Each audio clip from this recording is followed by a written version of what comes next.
পাচওয়ান গ্রাম শহর থেকে দূর হওয়ার কারণে অনেক পিছিয়ে ছিল। এখানে জীবন কাটানোর সমস্ত সুখ সুবিধে খুবই কম ছিল। গ্রামের আশেপাশে দূর দূর পর্যন্ত রাস্তাও নেই, আর এমনকি গ্রামে বাচ্চাদের লেখাপড়ার জন্য স্কুল পর্যন্ত ছিল না, যার কারণে এই গ্রামের সমস্ত বাচ্চাদের পড়াশোনা করতে দূরে যেতে হতো। রঘু দাদা, তাড়াতাড়ি রেডি হয়ে যাও, নয়তো আমরা আবার স্কুলে দেরিতে পৌঁছবো। আর একটু আমাকে ঘুমোতে দে না দিদি, আমার খুব ঘুম পাচ্ছে। না, তাড়াতাড়ি ওঠো আর স্কুলে যাওয়ার জন্য রেডি হও। কিন্তু দিদি, আমার বন্ধু রবি, শ্যাম আর পিঙ্কু ওরা সবাই 8টার সময় ঘুম থেকে ওঠে, আর তুই আমাকে 5টার সময় ঘুম থেকে তুলে দিস। হ্যাঁ, আরে বোকা, ওদের বাড়ি তো স্কুলের কাছেই, সেই জন্য ওরা দেরিতে যায়। কিন্তু আমাদের তো স্কুলে যেতে 2 ঘন্টা লেগে যায়, তাই না? সেই জন্য আমাদের তাড়াতাড়ি উঠতে হবে, তাই না?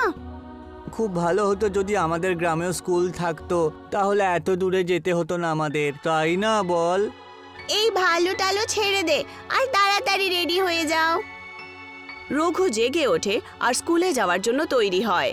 কিছুক্ষণের মধ্যেই সে স্কুল ড্রেস পরে আর ব্যাগ নিয়ে তৈরিও হয়ে যায়, আর দুজন ভাই বোন জল খাবার খেতে বসে পড়ে।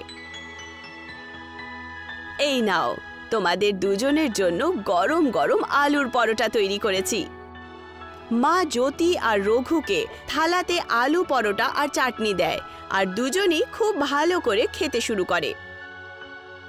মা, পরোটা তো খুব টেস্টি। আজকে আমার জন্য 3টে পরোটা রেখে দিও, দিনে খুব খিদে পায় আমার। ঠিক আছে, আগে এটা তো শেষ করে নে। জ্যোতি আর রঘু জল খাবার খাচ্ছিল, আর ওখানে মা টিফিনে পরোটা রেখে দেয়। জল খাবার খাওয়ার পর দুজন নিজের নিজের টিফিন ব্যাগে রেখে স্কুলের জন্য রওনা দেয়। আজকালকার দিনে তোর ক্লাসে কি চলছে রে দিদি? 26 জানুয়ারি আসছে না, তারই তৈরি চলছে। আরে বাহ, আমারও ক্লাসে সেম জিনিসই চলছে, আর আমি তাতে পার্টিসিপেটও করছি রে। কি সত্যি? তুই পার্টিসিপেট করছিস? হ্যাঁ, কেন? কারণ আমিও পার্টিসিপেট করছি। তুই এই ব্যাপারে আমাকে বললি না কেন? তুই আমাকে জিজ্ঞাসাই করিসনি, কিন্তু কেন বলতো? আচ্ছা, তাহলে বল, কি করবি তুই? এইবারে আমি একজন সৈনিক হয়েছি রে, জানিস, যে প্যারেড করবে আর সবাইকে স্যালুট জানাবে। আচ্ছা, তাহলে এই ব্যাপার, আমাকে একবার স্যালিউট করে দেখা। রঘু জ্যোতিকে স্যালিউট করে, কিন্তু সেটা সঠিক স্যালিউট ছিলই না। দেখলি, তুই ভুল করে স্যালিউট করছিস। সেই জন্যই বলছি, আগে বললি না কেন? এই দেখ, স্যালিউট এইভাবে করে। তারপর জ্যোতি নিজেই স্যালিউট করে ওকে দেখায়। ঠিক আছে দিদি, এবার থেকে আমিও এইভাবেই স্যালিউট করব। এখন রঘু একবার জ্যোতিকে ঠিক করে স্যালিউট করে দেখায়। হ্যাঁ, এখন হলো না সঠিক? আজ থেকে সব সময় এইভাবেই স্যালিউট করবি। আমি জানতাম তুই কোনো না কোনো ভুল নিশ্চয়ই করবি। যখন টিচার শেখায় তখন তোর মন কোথায় থাকে বল? আর এত বকিস না তো তুই আমাকে, আমি ঠিকঠাক ভাবে করছি তো। রঘু আর জ্যোতি কিছুক্ষণের মধ্যেই কথা বলতে বলতে স্কুলে পৌঁছে যায়, কারণ এখন 26 জানুয়ারির জন্য একদিনই বেঁচে ছিল। সেই জন্য স্কুলে সবাই চারদিকে 26 জানুয়ারির তৈরি করছিল, আর সমস্ত বাচ্চারা উৎসাহের সাথে তাতে পার্টিসিপেট করছিল। টিচার, আমি কি আমার গ্রুপের সাথে গ্রাউন্ডে গিয়ে ফাংশনের তৈরি করতে পারি? টিচার সহমতি জানান, আর জ্যোতি নিজের বান্ধবীদের সাথে গ্রাউন্ডে গিয়ে তৈরি করতে শুরু করে। সমস্ত স্টুডেন্টসরা কালকের ফাংশনের জন্য খুবই উৎসাহিত আর মন লাগিয়ে তৈরি করছিল। ছুটি হওয়ার পর সবাই নিজের নিজের বাড়ির জন্য রওনা দেয়। আজ তো তুই ভালো করে তৈরি করেছিস না? হ্যাঁ দিদি, আজকে তো আমি সেটাই করেছি যেটা টিচার বলেছে, আর আমি আমার সমস্ত বন্ধুদেরকে ঠিকভাবে স্যালুট করা শিখিয়েছি। আরে বাহ, তুই তো খুবই স্মার্ট হয়ে গেছিস। চল, কালকে সবকিছু দেখবো কে কিরকম তৈরি করেছে। হ্যাঁ দিদি, কালকে ভীষণ আনন্দ হবে। সমস্ত বাচ্চাদের সাথে সাথে রঘু আর জ্যোতিও কালকের অপেক্ষায় ছিল।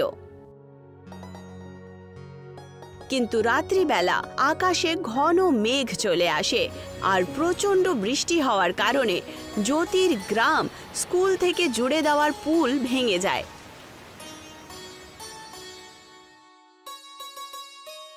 যখন সকালবেলা রঘু আর জ্যোতি স্কুলে যাওয়ার পথে এটা দেখতে পায়, তখন ওরা দুজন খুবই উদাস হয়ে যায়। এটা কি করে হলো দিদি? এখন আমরা স্কুলে কি করে যাব? এই সব কিছু বৃষ্টির কারণেই হয়েছে ভাই। আমি তো ফাংশনের জন্য প্রচন্ড প্র্যাকটিস করেছিলাম, আর আমি তো নিজের গ্রুপের লিডারও।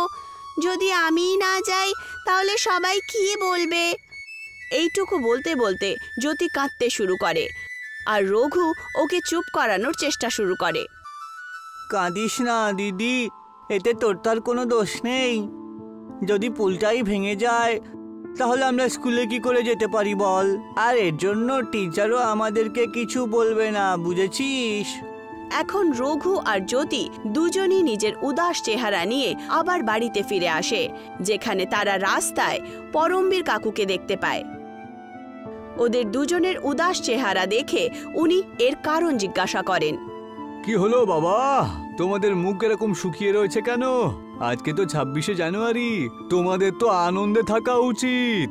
কাকু, আমরা স্কুল যাচ্ছিলাম কিন্তু পুল ভেঙে গেছে, যার কারণে আমরা স্কুলের ফাংশনে যেতেই পারছি। বাকি কাজগুলো করতে হবে।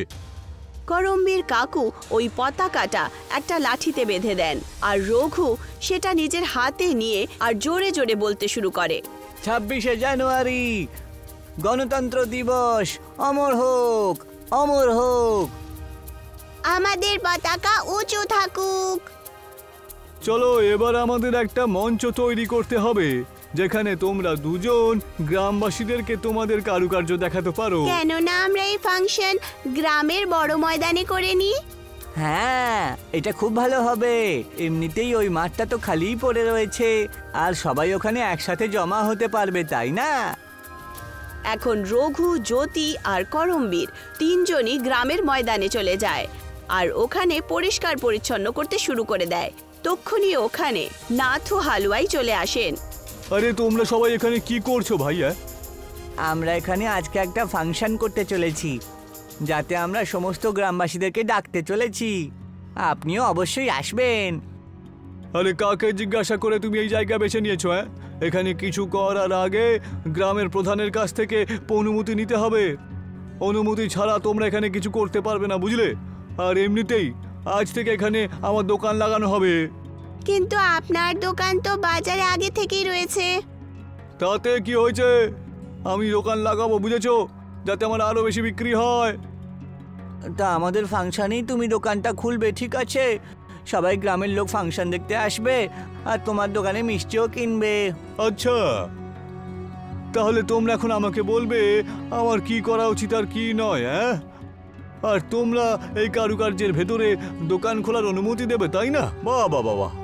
ক্ষমা করবেন আঙ্কেল, আমাদের সেই মানে ছিল না। আমরা তো ব্যাস এইটুকু বলছিলাম যে কেননা আমরা দুজন এই ময়দানে একসাথে নিজের কাজ করি। এমনিতেও এই ময়দানটা তো খুব বড়। একদম না, আমি তো এখানে পঞ্চায়েত থেকে অনুমতি নিয়ে এসেছি, আর তোমরা অনুমতি না নিয়ে সেই জন্য তোমরা এখান থেকে কিছু করতে পারবে না। চলে যাও এখান থেকে। নথুর কথা শুনে জ্যোতি আর রঘু খুব দুঃখী হয়ে ওঠে আর তখন করমবীর কাকু ওনাকে একটা উপদেশ দেন। আচ্ছা, আমরা বরং ময়দানের পেছনের দিকটাতে আমাদের অনুষ্ঠানটা করি। ওই জায়গাটাও বেশ সমান, আর ওখানে কারোর অনুমতি নেওয়ার দরকার পড়বে না। হ্যাঁ, এরকমটাই করব। ঠিক আছে দিদি, তুমি ততক্ষণ বাকি তৈরি করে নাও, আর আমি সমস্ত গ্রামবাসীদেরকে ডেকে নিয়ে আসছি। রঘু প্রত্যেক বাড়িতে গিয়ে এক এক করে সবাইকে আমন্ত্রিত করে, আর অন্যদিকে জ্যোতি করমবীর কাকুর সাথে মিলে ঘাস ফুস দিয়ে একটা ছোট্ট মঞ্চ তৈরি করে। কিছুক্ষণের মধ্যেই অনেকজন ওখানে এসে জমা হয়ে যায় আর জ্যোতি নিজের প্রোগ্রাম চালু করে দেয়, যেটা সবাই খুব পছন্দ করে। আরে বাহ, জ্যোতিমা তো খুব ভালো প্রস্তুতি নিয়েছে দেখছি। বাহ বাহ বাহ। সমস্ত লোকেরা জ্যোতির পরিশ্রম দেখে জোরে জোরে তালি বাজায়। আর এই খবরটা পুরো গ্রামে ছড়িয়ে পড়ে যে ময়দানের পেছনের দিকে একটা খুব ভালো ফাংশন হচ্ছে, যেটা দেখতে যেই গ্রামবাসীরা এখন পর্যন্ত আসেনি ওরাও ওখানে গিয়ে প্রোগ্রাম দেখতে শুরু করে। বাবা, এই বাচ্চাগুলো তো এই জায়গাটা কি সুন্দর করে সাজিয়েছে দেখছি। সমস্ত লোকেদের ওখানে আসতে দেখে সেই দোকানদারও ওখানে চলে আসে। ক্ষমা চাইতে চাইতে সবাইকে নিজের দোকান থেকে মিষ্টি খাওয়ায়। আমায় ক্ষমা করে দাও খোকারা, আমি পয়সার লোভে পড়ে তোমাদের এখানে অনুষ্ঠান করতে দিইনি বটে। কোনো ব্যাপার না আঙ্কেল, আসুন বসে পড়ুন। তোমরা খুব ভালো অনুষ্ঠান করেছো। আমার ছোটবেলা স্কুলের কথা মনে পড়ে গেল তো। সবাই নথু হালুয়াইয়ের হাতের বানানো মিষ্টি খায়। এখন রঘুও নিজের তৈরি করা ফাংশন সবাইকে দেখায়, যার মধ্যে করমবীর কাকুও তার সাহায্য করে। আর এই প্রোগ্রামটাও সবাই প্রচণ্ড পছন্দ করে। আর সমস্ত লোকেরা খুব ভালো করে 26 জানুয়ারি পালন করে।